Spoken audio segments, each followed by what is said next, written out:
Shy Stiletto production.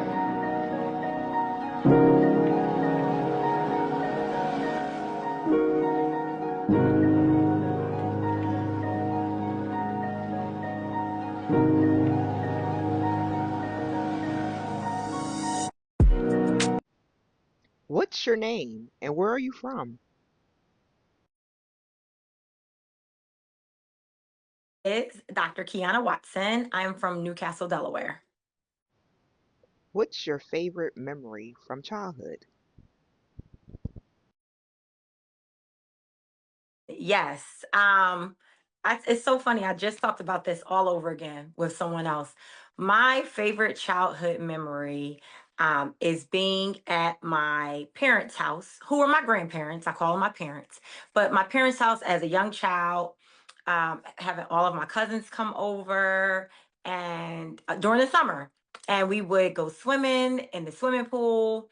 And then mom would be in the house fixing us lunch, and then she would call us out of the pool, come get your sandwiches and your potato chips. We would have cute little hug, the little 25-cent huggy drinks, and we would sit outside and eat our lunch, and then she would make us stay out of the pool for like 20 minutes. They had that saying that if you go in right after you eat, you get a cramp in your leg, all the things. And so we would just play in the yard, play basketball, jump double dutch. All the kids from the neighborhood would come over and jump rope with us, and then get back into the pool. And we literally did that every summer, all summer, as children. And it was definitely my favorite memory, or it's definitely As a 16-year-old, what was one of your goals and where did you see yourself? as a 16-year-old, I had aspirations to either be a cosmetic surgeon or a gynecologist. So initially, I wanted to go to school to study biology pre-med, and then do all the other or take all the I'm sorry, and then do all the other requirements to either become a gynecologist or a cosmetic surgeon. What are you most proud of accomplishing? Proud of getting my doctorate. I became a mother at a very young age. And like I said, I initially wanted to be a surgeon or be a gynecologist. I wanted to go away to school, all the things. And I ended up having my son at 17. And so I stayed back. I went to school in Delaware. Started, stop, right? Did it how I needed to do it, and finally reached the goal of becoming a doctor. So, not initially the doctor that I thought I would become, but definitely a doctor, which is what my long term goal has always been. So, I am really proud of myself for getting my doctorate in prevention. Which allows me to treat people holistically in the mental health field. I am an educator, so I teach general psychology and different courses in sociology at Salem Community College. I am an actress, so I do a lot of background work and also work on independent films, on different TV shows and in movies. Uh, Here I go. I got to pull it out from the back of my brain. I founded a nonprofit called Freely Foundation, which is a nonprofit that is a charity advocacy and family life organization with a primary focus on women, LGBTQ plus, and BIPOC, Black Indigenous People of Color. I also have my own healthcare practice. It's called Freely Integrated Health Wealth. And like I said, I do mental health therapy, but I'm also board certified holistic health practitioner. So I also do a lot of natural wellness practices. My work is guided through spirituality, and also strengths based, and based on, what the client needs. I'm an author. I wrote a book and published a book in 2023. It started in Chester. I am fixated on the family system. I love everything about the family system and family dynamics, breaking generational curses, just talking about like unknown truths and family secrets and family rituals and lineage and all of the things. And so the book is based on lived experiences following ancestry testing. That's also one of my that's my probably my second most I'm most proud of myself for that, becoming an author. I think that's it. Oh, I'm a member of Delta Sigma Theta Sorority Incorporated. And I am also a member of the National Council of Negro Women. Another thing that I'm proud of is that I am ordained. I'm ordained through Universal Life Church Ministry. And so I officiate weddings. I love to officiate weddings. I can officiate funerals.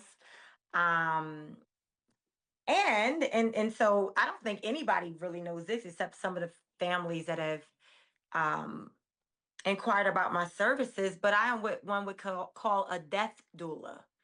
And a death doula is someone, and that's all under my ordained ministry services. But a death doula is someone that will go into the home to help the loved one passing, with any of their last wishes, help the family, with their grief, even help the family understand what the last wishes might be. A death doula can help with contacting the funeral homes and, doing all the in between services so the families can just focus on what their emotional well being, or can focus on their emotional well being, and any of the grief, whether it's overwhelming, underwhelming, if they're sad or angry. A death doula handles all the things. A death doula can also do a soul cleansing, based on what a person's religion or their spiritual practices are, their beliefs are. We can go in and honor any of the things that they want. An example, some of our ancestors believe that we should cover mirrors, right before they pass. So if there's a family member who doesn't want to do it, a death doula will come into the home and do that for you. And so that is something that I am proud of as well, because I get to practice as a wedding officiant and a spiritual advisor. What's something that you've learned recently that has changed your perspective? Something that I've recently learned that has changed my perspective, and it's actually a message that was directly for me. I just remember I guess it's been maybe a month now. Yeah, 3 or 4 weeks ago, I found myself just in deep, deep, quiet contemplation, praying, talking to my ancestors and God, the Most High, all the things, right? um and just wanting to, I guess, questioning like, what changes do I need to make? Right, you've got all these things going on, but sometimes it just feels like things fall into place, but sometimes it doesn't necessarily unravel or grow the way that I expect it to. And so I prayed and I prayed and I meditated and I did all the things. And the message came to me that you're a wounded healer. And basically, what the message meant was that, you're out here, you're doing the work, you're walking in your purpose. You're absolutely, one of your gifts is absolutely, healing, helping people with their mental health, their physical health, breaking generational curses, talking about things that are hard to talk about, putting people in uncomfortable spaces so that they evolve. However, you've got your own stuff, you got your own shit. And you've got your own wounds that you need to tap into and focus on and work on. Otherwise, you're basically pouring out a cup that is empty. So you've got to reel yourself back in and pour into yourself and focus on all your cleansing and your healing and your spirituality and all the things, so that you can continue to do the work. But not only do it for others, you got to do it for yourself. And that changed my perspective. Ever since then, I have gotten back into doing all the things that I like to do to feel like I'm recharged. Because otherwise, I have those days where I just don't feel like it. Even when there's so much to do, I'm just like, I just don't feel like it. But more recently, focusing on the fact that I am a wounded healer and ensuring that I'm healing my wounds in addition to the work that I'm doing, I've been able to, I've not had those days where I'm like, no, just don't, right? And it's changed my perspective for sure. It's gotten me back to putting myself first. It's like that. You can't save everyone else if you don't have on your oxygen. Like I'm doing that now, so that I can continue to do the work that I do. What's a piece of advice that you've received that has stuck with you throughout your life? With my papa, my grandfather, I call him Pops, what he always told all of us growing up, me and my cousins and I, and at this point, I probably his daughters, but that education is important, no matter what type of education you are focusing on, right? If it's just reading a book, watching the news, watching Politics Nation, which is something he and I always did just because we wanted to stay up on current events in the world, going to school. But education is key. It is important. So that we know, we learn, we're not ignorant, we're not in the dark about things. And for me, I take it a step further so that we unlearn some of the colonialistic ways that that were taught to our ancestors before we were born, but that we unlearn all the things that are not meant for us, that we learn all the things that we are privy to from our birth, as it relates to our birthrights, as it relates to us as a people. Education is important. And he would tell us, no matter where we go or what we get to, never forget where we came from. And that is really important to me. I think that people who, they get their accolades, some people, not all, get their accolades, their titles and things, and they end up in other spaces, and fine, perfectly fine for them. But sometimes they get up high and they don't even look down low, right? And I'm a person that's like, I'm from what they call Cash Ave, right? Newcastle Avenue, Holloway Terrace, in Newcastle, Delaware. And although my parents were they we I didn't want for anything, growing up. We were not rich, but we weren't poor. But I became a single mom, and at some point in my life I did experience hardships. I was a single mom, I was in school, I was trying to work, sometimes I couldn't work. So at some point, although as a child growing up I was good, as a single mom, a young single mom, I wasn't always good. So as I continue to grow and get my education and work in my space as a healer, as a teacher, my goal is to get back to where I came from. I never want to forget where I came from. I opened up my practice, and I have an office space literally 2 minutes from the house where I grew up, right in the community of I don't know if it's considered Overview Gardens or Garfield Park.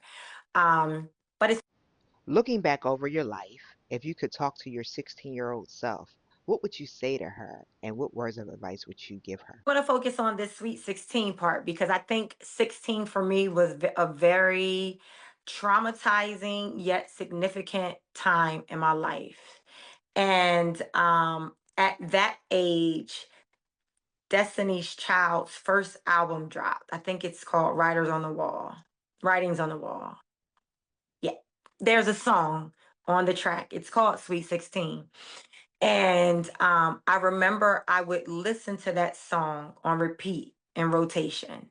And it's basically telling this 16-year-old, like, Sweet 16, do you know what you're going through or where you're going to? And I would listen to that song and I would literally just cry because at that time, I was pregnant with my son, but I was also in an abusive relationship, physical and sexual. And, the abuse went on for years. And I remember thinking, and thinking that I couldn't tell anybody and feeling like I was alone. I remember initially not knowing that I was pregnant and being very tired in school, and grades were slipping. And it was my junior year applying to colleges and, getting denials and things because, grades were slipping. But behind, and folks don't know what's going on, right? That I stopped playing basketball, I stopped playing field hockey. Um, and ultimately, just I was going through so much. And I now would tell my younger self, my 16-year-old self, you were listening to that song on repeat for a reason. Be mindful of what the reason is, all the things that you were going through. You probably weren't alone. I mean, I don't know now, right? Fast forward is 2025. And you probably could tell someone. And the threats that the guy was making that I was with, were idle threats, right? And I would tell myself that they're idle threats until they're not. Um, and perhaps you have time to let somebody know what's going on. You have time before it's too late, because it was almost too late for me. There was a moment where you could have died, right? There was a knife to my throat. I was going to get thrown off a balcony, crazy stuff. But you're not alone, and you can speak up. And what you were going through, you didn't have to go through alone.